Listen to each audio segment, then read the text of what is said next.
আগস্টের বাংলাদেশ সফর পরিবর্তনের অনুরোধ জানালেও তার সুযোগ নেই বলে জানিয়েছেন মিডিয়া কমিটির চেয়ারম্যান জালাল ইউনুস। আবারও ফিরে এলো ইনজুরি। ভারতের বিপক্ষে একমাত্র টেস্ট মিস করেছেন ইমরুল কায়েস। শ্রীলঙ্কা সফরের জন্য ফিট হতে চেষ্টার কমতি নেই এই ওপেনারের। ইমরুল আত্মবিশ্বাসী হলেও বাঁহাতি ওপেনারকে নিয়ে দ্বিধান্বিত প্রধান নির্বাচক। ইমরুল কায়েসের ব্যাপারটা একটু ডাউট আছে, কারণ এখন পর্যন্ত ফিজিওর এবং ডাক্তারদের যে রিপোর্ট আছে ওর ঠিক বলা মুশকিল যে কত তাড়াতাড়ি দ্রুত সুস্থ হয়। দল ঘোষণা হবে 2-1 দিনের মধ্যে। প্রধান নির্বাচক জানালেন, শ্রীলঙ্কার বিপক্ষে ওয়ানডে আর টি-20 সিরিজের দলে দেখা যেতে পারে নতুন মুখ। টেস্ট ক্রিকেটে আমরা খুব একটা বেশি এইদিকে চিন্তা ভাবনা করছি না, বাট ওয়ানডে টি-20তে আমরা একটু কিছু নতুন খেলোয়াড় সুযোগ দেওয়ার চিন্তা ভাবনা করছি। এদিকে আগস্টে বাংলাদেশ সফরের সূচি পরিবর্তনের অনুরোধ করেছে ক্রিকেট অস্ট্রেলিয়া, তবে আন্তর্জাতিক ব্যস্ততায় সেই সুযোগ নেই বলে জানিয়েছেন মিডিয়া কমিটির চেয়ারম্যান জালাল ইউনুস। তো অক্টোবরের আগে তারা জানে যে এখানে রেনি সিজন, তো তারা চাচ্ছিল ড্রাই সিজনে খেলার জন্য, কিন্তু তার ড্রাই সিজন মানে অক্টোবরে আমাদের সাউথ আফ্রিকা সিরিজ আছে, আর অক্টোবরের আগে একটা স্লট আছে, পাকিস্তান আসার কথা আছে জুলাইয়ের দিকে, অগস্ট সেপ্টেম্বরের দিকে একটা স্লট আছে, তো সেটা আমরা ধরে রেখেছি। এখন পর্যন্ত চূড়ান্ত কিছু হয়নি। নিরাপত্তা শঙ্কায় 2015 সালে বাংলাদেশ সফর বাতিল করেছিল অস্ট্রেলিয়া। রেজওয়ানুজ্জামান, চ্যানেল 24, ঢাকা।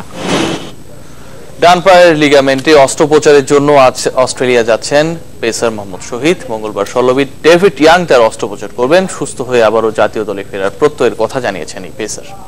যাওয়ার পরে ওনার সাথে দেখা করব, দেখার পর উনি হয়তো এমআরআই করবে, কিংবা আমার রিপোর্টগুলো যেগুলো আছে বাংলাদেশের ওগুলো দেখবে, দেখার পর হয়তো মঙ্গলবার আমার অপারেশন করতে পারে। তো আমার কনফিডেন্স আছে যে আমি আবার আগের মতো করে ইনশাল্লাহ আবার ফিরতে পারবো।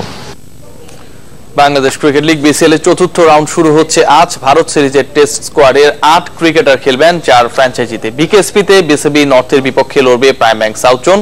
ফতুল্লায় ওয়ালটন সেন্ট্রাল জোনের প্রতিপক্ষ ইসলামী ব্যাংক ইস্ট জোন। ম্যাচ শুরু হবে সকাল 9:30টায়। ফাইনালের স্বপ্ন বাঁচিয়ে রাখতে এই রাউন্ডে জিততে হবে ওয়ালটন সেন্ট্রাল জোনকে। 3 পয়েন্ট নিয়ে তলানিতে দুবারের চ্যাম্পিয়নরা পেস বোলিং এর দুর্বলতা কাটাতে দক্ষিণের কামরুল ইসলামকে নিয়েছে মধ্যাঞ্চল। এদিকে প্রথম রাউন্ডের ডাবল সেঞ্চুরিয়ান লিটন দাসকে ফিরে পেয়ে উদ্বুদ্ধ ইসলামী ব্যাংক ইস্ট জোন। খেলবেন মমিনুল। প্রাইম ব্যাংক সাউথ স্কোয়াডে যোগ হচ্ছে সৌম্য, মোসাদ্দেক ও ইমরুল কায়েসের মতো নাম। নতুন বলে রুবেলের সঙ্গী হচ্ছেন আলামিন। এ রাউন্ডে বিশ্রামে মোস্তাফিজ। নর্থের স্কোয়াডে ফিরছেন শুভাশিস ও শফিউল। জিতলে ফাইনাল প্রায় নিশ্চিত উত্তরাঞ্চলের। ঢাকা মহানগরীতে শুরু হয়েছে সেরা স্পিনারের খোঁজ। ইয়েস কার্ড পেয়েছেন 6 জন। আগ্রহী আর অংশগ্রহণকারীর সংখ্যা অনেক হলেও মান নিয়ে আছে প্রশ্ন। কোচ ওয়াহিদুল গনি জানিয়েছেন, অ্যাকশনে যেমন ঝামেলা হচ্ছে অনেকের, তেমনি প্রত্যাশিত টার্নও মিলছে না। অনেকদিন চালিয়ে যেতে হবে এই লড়াই।